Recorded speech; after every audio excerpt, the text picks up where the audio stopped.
Hi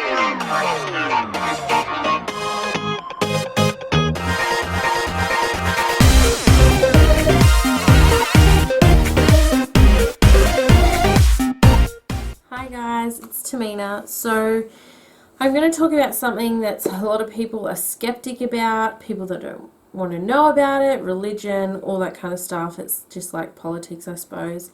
So it is going to be how I became a medium. So it's a very long story, but we'll get started. So it all started when I had over 350 seizures, cluster seizures in 24 hours.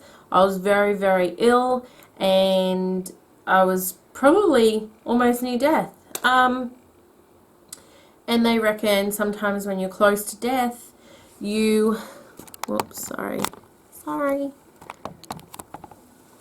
reckon that when you're close to death, that sometimes you open up a window. So that's what I think may have happened to me. So it all started, I used to meditate after I had the seizures. I couldn't sleep at night. I'd just toss and turn all the time. I would I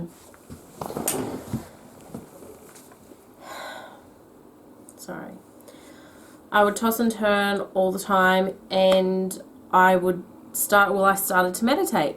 So when I started meditating, I found that I was getting little visions of things, and I was thinking, oh my god, is it the medication I'm on? Am I going crazy? Like, what the hell's going on? So I meditated and I got the name Fiona. I seen a young girl standing there in my mind, in my third eye, and it was like visions. And I felt like I had a feeling behind it. I felt this girl was lost. So I got on the internet. I googled all sorts of stuff. I googled missing children, missing teenagers. I felt that it was in the 1970s. So I'd done all that kind of stuff. I found a few people that could have matched up to it, but I felt that this girl hadn't been found yet. So went on a little adventure there. Still have no clue about it. Still, Fiona sits with me. And it's nothing creepy. Like, I used to be so skeptic myself. I still am. And I didn't believe in psychics, clairvoyants, mediums. I would think that they're all full of shit. And a lot of people do. And if you think I'm full of shit, I don't blame you, because I was right there with you. Until it happens to you, then, or you have a reading, it kind of blows your mind. So anyway, this happened. I found a website and also a Facebook site called Australian Mediums and Psychics. I joined up with them, and I got asked by one of the head people in the group to do a reading on them. So I did, and straight away I got the name Isabella. I got a 4-year-old girl. I won't go into it because it was a reading, and this lady just encouraged me and helped me channel and connect with this little girl named Isabella, Izzy. And then, so what happened was, I channeled this little girl, and I was talking to this lady, and at the end of it, she said to me, "Wow, Tamina, how long have you been doing this for?" And I said, well, this is the first reading I've done. Like, I don't know what's happening to me. I don't know. Like, and she was like, wow. She's like, okay, I'll tell you now that you were spot on with everything. I had a daughter that was 4 years old, and she passed away, and so on and so on. So that was my first ever reading, which blew my mind. So I rang my mum straight away, told her about it. So then I was the guinea pig. So Mum would invite me over, and she would be like, oh, I've got such and such coming over.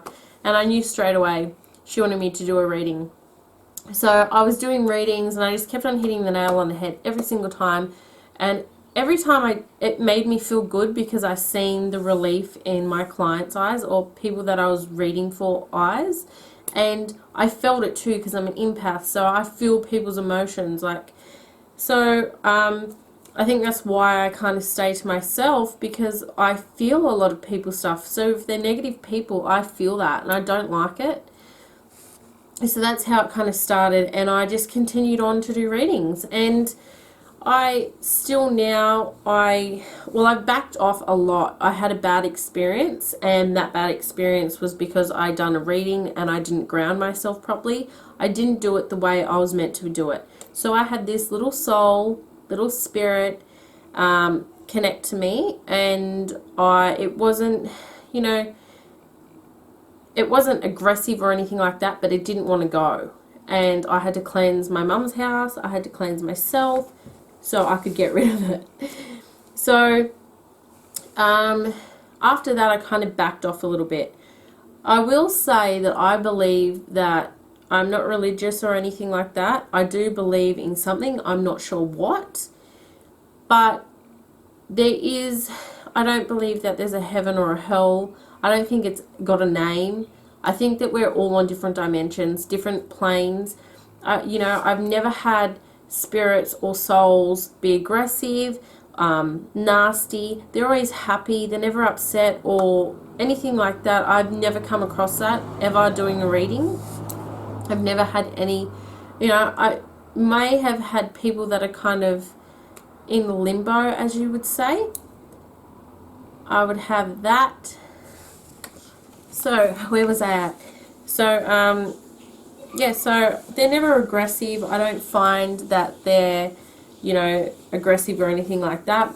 But you can be skeptics if you like. I'll probably do a part 2 to this story, this vlog. If there's anything you want to know or ask me, you can ask me.